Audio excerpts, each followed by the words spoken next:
Aujourd'hui, 31 mars 2017. Je vais vous lire les 4 nobles vérités. La première, l'affirmation du Bouddha est que l'existence ne peut être vécue sans souffrir, car la vie est désaxée. Selon la seconde vérité, la souffrance est causée par la soif de vivre de l'individu, qui lutte pour lui-même pour assouvir ses désirs. La troisième vérité révèle que si l'on suit le chemin de la sagesse, il faut surmonter la passion que l'on éprouve à poursuivre ses désirs et ses accomplissements personnels. La quatrième vérité est que ce chemin est constitué de 8 étapes qui mènent à la libération définitive et au nirvana. L'octuple chemin vers la sagesse. La voie du milieu se tient à l'écart des excès d'austérité et de relâchement. Se poursuit à travers 8 étapes. La première étant celle de la compréhension correcte, qui permet d'avoir une vision juste de ce que l'on désire de la vie. La deuxième étape est celle de la volonté correcte, qui permet d'y parvenir. La troisième est celle de la communication correcte, qui nous amène à nous abstenir des paroles qui n'élèvent pas. Elle est suivie de la quatrième, celle de la conduite correcte, selon laquelle on doit éviter de se comporter avec violence et au détriment de soi et des autres. Vient ensuite la cinquième étape, celle des moyens d'existence corrects, où l'on renonce à toute mode de travail et de gain qui exploiterait ou avilirait le prochain. La sixième étape est celle de l'effort correct. On oriente alors ses énergies à des fins suprêmes, autres que les désirs de pouvoir, de plaisir ou de gain matériel. L'attention correcte constitue la septième étape. On y scrute son comportement de façon soutenue pour en éloigner les motifs d'action imparfaite. Et enfin, on accède à l'étape finale, celle de la méditation parfaite, qui permet de communiquer à la nature profonde de la vie. La méditation zen et les koans. Cette méditation consiste simplement à s'asseoir, à maintenir un état d'attention élevé, sans effort, en regardant les pensées défiler, sans s'y arrêter, et à regarder une position propice à cet état. On n'y cherche pas une vision particulière, mais une source de paix intérieure, et le début d'une quête spirituelle. Dans certaines écoles ou monastères bouddhiques, les maîtres proposent des koans, sorte de questions énigmatiques, auxquelles on demande de répondre sans spéculation intellectuelle qui favorise le dialogue entre maître et aspirant. C'est là que se manifeste la sagesse et l'humour du premier et le niveau d'avancement du second sur le chemin de la méditation. Voici un exemple de koan. Lorsque Pang, le vieil adepte du zen, vint voir Mathieu pour la première fois afin d'acquérir la maîtrise du zen, il demanda « Qui est-ce qui n'a pas de compagnon parmi les 10 000 choses du monde ?» Mathieu répliqua « Quand vous aurez bu du trait toute l'eau de la rivière, et c'est, je vous le dirai. » Le but de la méditation est donc de dépasser les conceptualisations restreignant et de trouver la vérité qui réside en soi. Dans l'école Soto, la vie de tous les jours avec ses problèmes à résoudre constitue un koan personnel que l'on résout par méditation, sans cependant rechercher de solution finale. En changeant son comportement ou tout simplement son cadre d'orientation, c'est-à-dire sa vision de l'importance des choses. Je vais vous parler du détachement bouddhique. Dans notre compréhension occidentale de la vie, nous vivons face au monde comme si nous étions dans une impasse où notre personnalité propre est en opposition avec le monde cosmique. Toute notre existence peut être perçue comme un combat contre la mort et la souffrance, une soif de ne ressentir que le plaisir et la satisfaction. Et en même temps, cette soif augmente nos souffrances, car elle détruit au fur et à mesure les satisfactions que nous éprouvons. Nous ne nous rendons pas compte que le monde est nous. Nous nous créons mutuellement. Ne saisissant que notre création et ressentant le danger de notre disparition dans l'immédiat, nous voulons avaler le monde qui nous entoure, le dominer sans être avalé par lui, protégeant ainsi notre moi. Nous sommes occupés à vérifier constamment les adéquations partielles entre ce moi et les objets sans passer par l'intériorité. Une vision émanant directement de nous-mêmes nous permettrait de rétablir l'harmonie entre nos aspirations et notre véritable place cosmique. La méditation zen propose une pratique de la sagesse en plusieurs étapes. Il s'agit d'une sorte d'héritage spirituel dont la fonction exclusive est de mener vers une contemplation illuminée, un éveil d'ordre psychologique et métaphysique, réconciliant les oppositions et les absurdités apparentes de l'existence. L'illumination est un état de libération que l'on atteint par la méditation. Il ne faut pas confondre avec un état d'ivresse ou d'anéantissement. Elle se caractérise par une vision intuitive de la vie et de ses mécanismes, mettant à jour le sens caché de l'existence, démasquant les apparences de la réalité dans une plénitude absolue. Cet état de bien-être de paix profonde se produit de façon subite, parfois même abrupte. C'est le premier Kensho. 2 autres niveaux peuvent devenir l'aboutissement d'une longue pratique qui entraîne un état paroxyste de vision mystique, comparable à l'état de béatitude atteint par le grand mystique chrétien. Les obstacles à la croissance. Selon le bouddhisme, il existe 4 sources de souffrance et d'erreur. La convoitise, la haine, l'illusion et l'orgueil. La convoitise ne s'éteint jamais et pousse à toujours atteindre davantage de plaisir, ou de bien, ou de prestige, de sorte qu'elle tend à dominer la personnalité et à faire croire que plus de satisfaction nous est due et est toujours possible. La haine s'alimente d'un constant besoin de combat. Elle a tendance à s'entretenir elle-même en se justifiant et en provoquant de l'arrogance et d'autres conduites impulsives qui engendrent l'agressivité. L'illusion est un état de faible prise de conscience et de confusion générale, caractérisé par le manque d'attention et de soin, par des tendances à l'obstination et à l'exposition à de perpétuels soucis. Quant à l'orgueil, il constitue un obstacle majeur, car il déforme les enseignements et tend à faire abandonner les pratiques régulières par infatuation de soi ou ambition d'aller vite et d'atteindre rapidement l'illumination ainsi que le nirvana.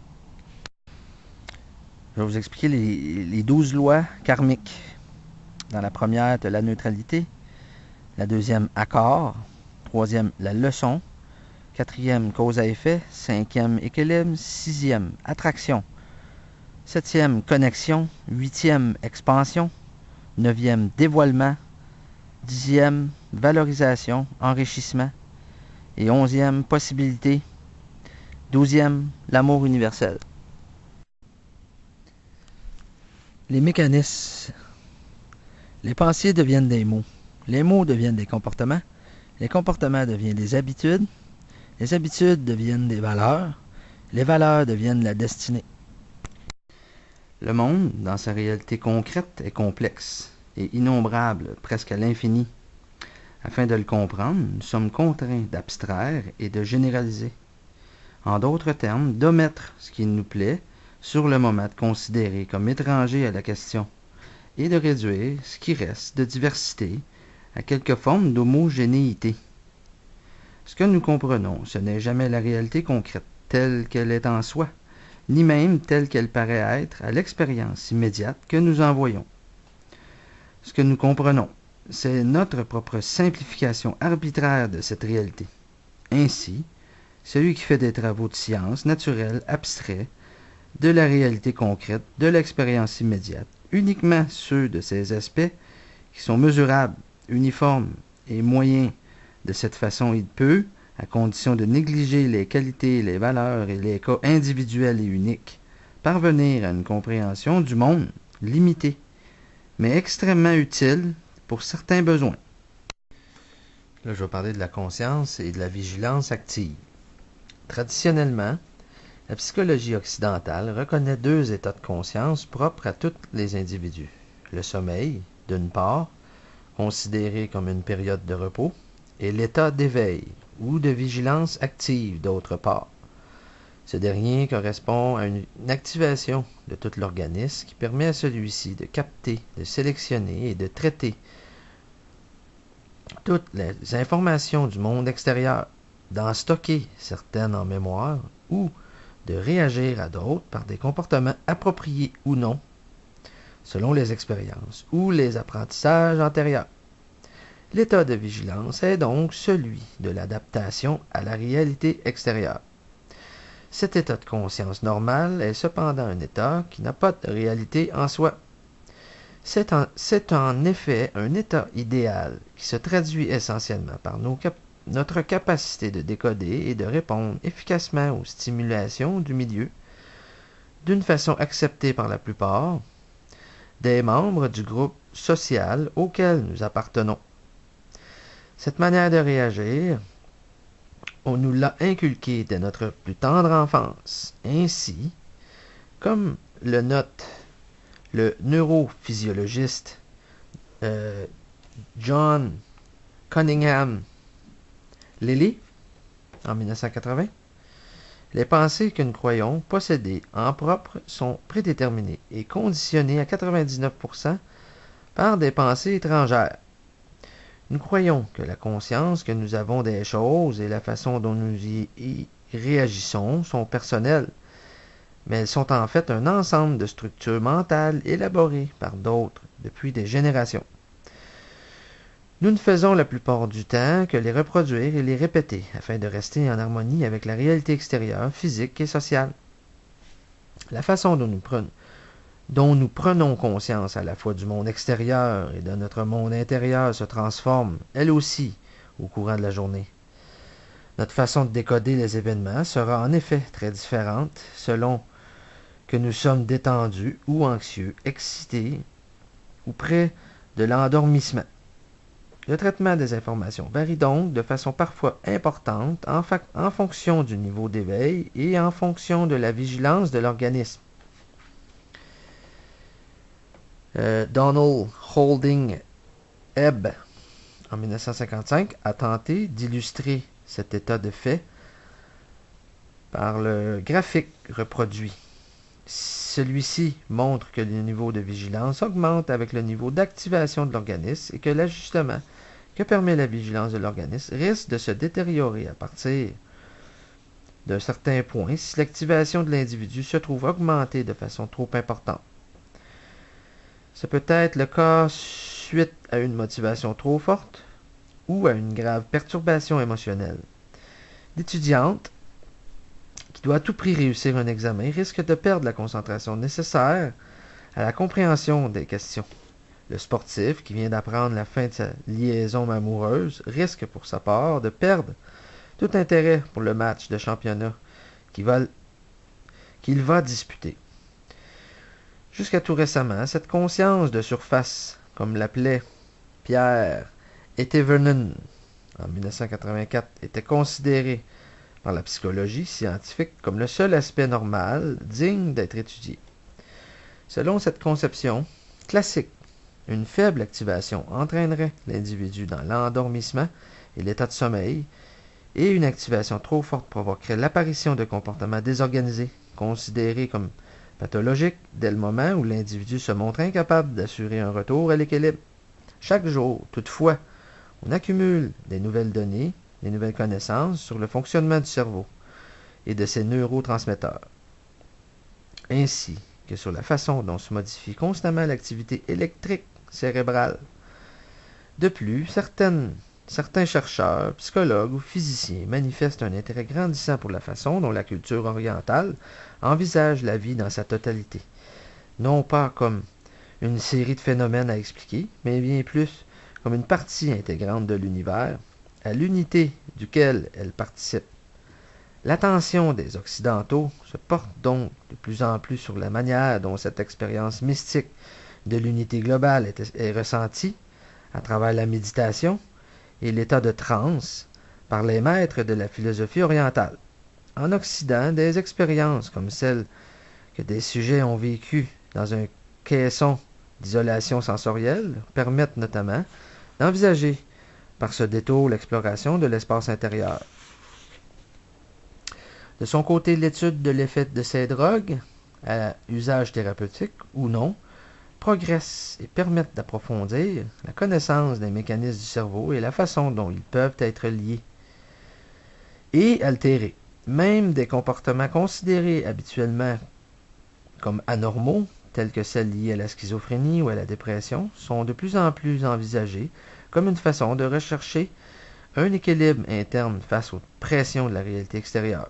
À ce titre, il devrait-on être compris davantage comme une manifestation normale du monde intérieur plutôt qu'une anomalie de la conscience de surface qu'il faudrait à tout prix éliminer. Mais, plus simplement encore, un phénomène comme le sommeil et les rêves qui l'accompagnent se révèle être bien plus complexe qu'on ne le pensait. On sait à présent qu'il constitue un état de conscience de première importance dans notre vie, autant que la place qu'il occupe que par l'activité cérébrale qui le sous-tend. La conscience est donc une mosaïque d'états jouant un rôle plus ou moins grand dans l'équilibre tant externe qu'interne de l'individu. Aux extrêmes, l'être humain existe à des niveaux qui s'excluent l'un l'autre. D'une part, il doit s'intégrer à un monde objectif dans lequel son moi est contraint de s'ajuster à la réalité extérieure. C'est le niveau de la conscience de surface et des fonctions de perception et de prise de décision qu'elle s'oppose. Mais, plus simple encore, un phénomène comme le sommeil et les rêves qui l'accompagnent se révèle être bien plus complexe qu'on ne le pensait. On sait à présent qu'il constitue un état de conscience de première importance dans notre vie, autant par la place qu'il occupe que par l'activité cérébrale qui le sous-tend. La conscience est donc une mosaïque d'états, jouant un rôle plus ou moins grand dans l'équilibre tant externe qu'interne de l'individu. Aux extrêmes, l'être humain existe à deux niveaux qui s'excluent l'un de l'autre. D'une part, il doit s'intégrer à un monde objectif dans lequel son moi est contraint de s'ajuster à la réalité extérieure. C'est le niveau de la conscience de surface et des fonctions de perception et de prise de décision qu'elle suppose. D'autre part, il plonge dans le monde subjectif des états modifiés de conscience dont est exclue toute référence à la réalité extérieure et au temps, et où s'enracine le soi profond, qui constitue, selon certains, l'état d'union océanique avec l'univers. Les petites choses faites dans un esprit d'amour fervent sont infiniment plus précieuses que des choses beaucoup plus grandes faites avec moins d'amour. Il y a des gens qui mesurent la valeur des bonnes actions uniquement à leur qualité naturelle ou à leur difficulté. La dignité ou la difficulté d'une bonne action affecte certainement ce qu'on appelle sa valeur accidentelle, mais toute valeur essentielle provient uniquement de l'amour de Dieu.